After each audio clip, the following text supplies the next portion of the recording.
It's time for another Read by Red video. Yeah, did you know it was time for that? Well, you do now. Today, I'm going to be reading I Do Work Here Lady. So get comfortable and let's get into it. I might be young, but I'm the assistant manager. So have any of you had the odd experience where you're a hard worker, doing your best, valued by your district and regional managers, but your co-workers and store staff absolutely hate you? Whenever you replace someone at another store, things are great, but you come back and it's all crap? Well, that was me when I worked at Starbucks 4 years ago. Long story short, after a whole year of that nonsense, I presented a resignation letter, which prompted one of the higher-ups to call me asking why I wanted to leave. I explained the toxic work environment, and he offered to transfer me to another store as an assistant manager. As you may guess, the raise in payment was more than enough to encourage me as a 20-year-old. But to the matter at hand. This story takes place around 3 weeks after I started my new position. Things were going well. I was struggling a bit with the whole inventory side of things, but logistics and scheduling were great. Since I was still learning, I wasn't supposed to be left alone, but the store manager had an issue and had to leave for a little while. I told her I would handle it, everything went well, staff that day were all pros. Honestly, one of the baristas, C, working that day was probably more qualified than me to actually manage. So, I decided to take my break, and as I usually did, went to the dressing room, took off my shirt and apron, and sat by the window.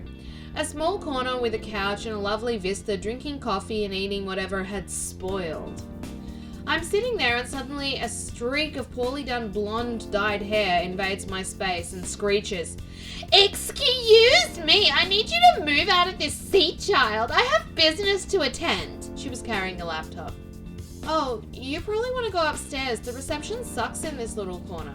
I knew this for a fact. "And there's more plugs so you can connect your charger." "No, I need this spot. Move or I'll tell M, the manager. I'm a regular." That made me raise an eyebrow. I had never seen her before. "Oh, so you know M?" "Well, I'm sorry, but she isn't here right now. Besides, I was just trying to help, but if you think you'll manage, sure, have the seat." I stood up and left, heading to the back room to finish my break. A few minutes passed by when I suddenly hear a screech, and not 5 seconds later, C pops her head in. "OP, sorry to bother, but there's a crazy lady here. Can you handle her?" "The blonde dyed one? Sure, let's go." We head out there, and in fact it was Kay, screaming out of the top of her lungs for M. "I'm sorry, ma'am. As I told you before, M isn't here right now. I'm taking her duties until she comes back. What's the problem?" "You? The manager? Don't make me laugh! Where's M?" "Miss, M isn't here. She had to leave for personal issues. She'll be back in, Where is she? I'll have you fired over this! I couldn't connect to my reunion, and now you are acting instead of your boss!" "Ma'am, I'm the assistant manager, and I told you that place has a poor connection." "Stop lying! When M comes back, I'll make sure you lose your job, new guy!" She huffed and puffed back into her corner. The customers in the line looked at us like, what? So an hour or so passes by and M comes back, visibly tired. She apologizes to us for running out like that and was about to start explaining what happened when Karen comes barging back into the room.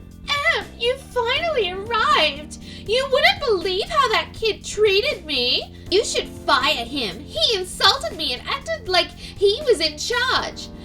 And didn't let me connect to the Wi-Fi! My assistant manager?" "Look, Karen, just because you are my mom's best friend doesn't mean you can come in here and treat my staff however you please. Get out of the back room." "Well, at least I want a refund. While trying to connect, my coffee got all cold." "OP, did I teach you how to issue refunds? Come with me." We head to the cashier and M shows me through the steps. She'd already done it in the past, but I guess she was just making sure I remembered. But then I got an idea. "Sorry to interrupt you, M, but I did warn Karen that the reception sucked on that spot, and she chose to sit there anyway. Not to mention the scene she caused later. I don't think she's entitled to a refund." "That's a lie! I would never raise my voice!" "Is that so? See?" C, in all her glorious pro-barista stoner girl aura, muttered the most amazing yet calm accusation while not even lifting her eyes from the coffee she was working on. I mean, yeah, she was screaming like for 10 minutes. Even got my ears hurting. She's crazy. "Well, Karen, I sadly can't offer you a refund. But! Sorry, Karen. See you another day." Karen left angry, fuming, screaming at the poor customer service and how Em's mum would hear about it. Sorry about that. She's my mum's neighbour, and ever since she found out I work as a manager here, she comes and always causes a scene. After that, we all had our laugh. The day went as usual, and another Karen had been stopped. Okay, here is our next story. I don't think we've met. I'm a medical laboratory scientist. I work in the lab at a 300-bed hospital. Recently, I spent a day cross-training in our hospital's blood bank, shadowing one of the techs as they issued blood products to various hospital staff. The manager of the blood bank came to introduce herself, and while we were chatting, a middle-aged man came and began talking quietly to the manager. I'm new to the hospital and have yet to meet most of the personnel, so I didn't recognize him. Our badges display our first names in large letters with our job title in much smaller letters beneath, which is hard to make out from more than a foot or two away.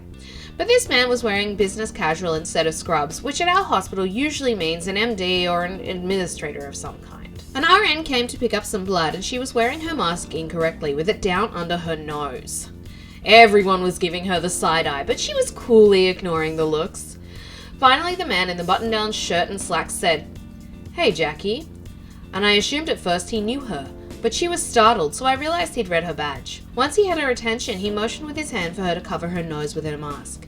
She sighed and rolled her eyes and pulled her mask up over her nose, and then immediately pulled the bottom of her mask away from her chin and held it that way with one hand as she made a point of breathing heavily through her mouth. Everyone just stared at her for a beat, and then the man calmly spoke again. "Jackie, I don't think we've met. I'm Dr. Jones, the Chief Medical Officer here at St. Mary's. Let's go have a chat with your supervisor."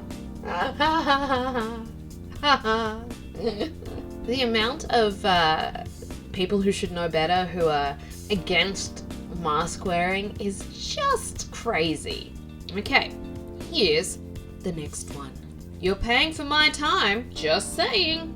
This didn't happen to me, but to my father. This story happened in the last century. I never got told when exactly. My father worked for a company and he helped people who had trouble with their software. Or at least something technical, I can't remember exactly.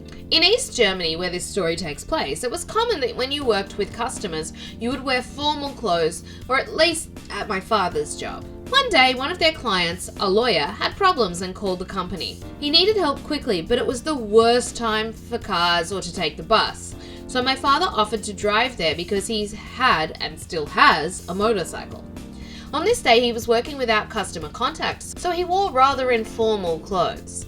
When he arrived at the lawyer's workplace, he still had his motorcycle jacket on and held his helmet. He walked in, and before he could even say a word, the lady, who was the secretary, told him to wait and that the boss was busy. My father is a very peaceful man with no intention of getting into any kind of conflict, so he just waited for 20 minutes.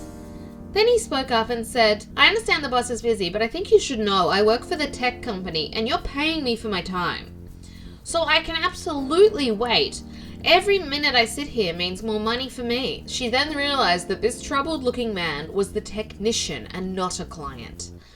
I wasn't there, but my father told me that the look on her face was priceless. He immediately got access to the computer and the lady even offered him tea. It happened years before I was born, but if I had a time machine, I would go and see this. It's hard not to judge people by their appearance. But you really shouldn't, because you just never know someone's story by looking at them. I hope you guys enjoyed those r/I do work here lady stories. Read by me, read. Obviously, I do work here, and obviously you did enjoy those stories, so you better give the video a like. And for those of you who haven't subscribed, now is the perfect time to click that subscribe button and the notification bell. That's right, good job. All right, I'll see you tomorrow. Bye.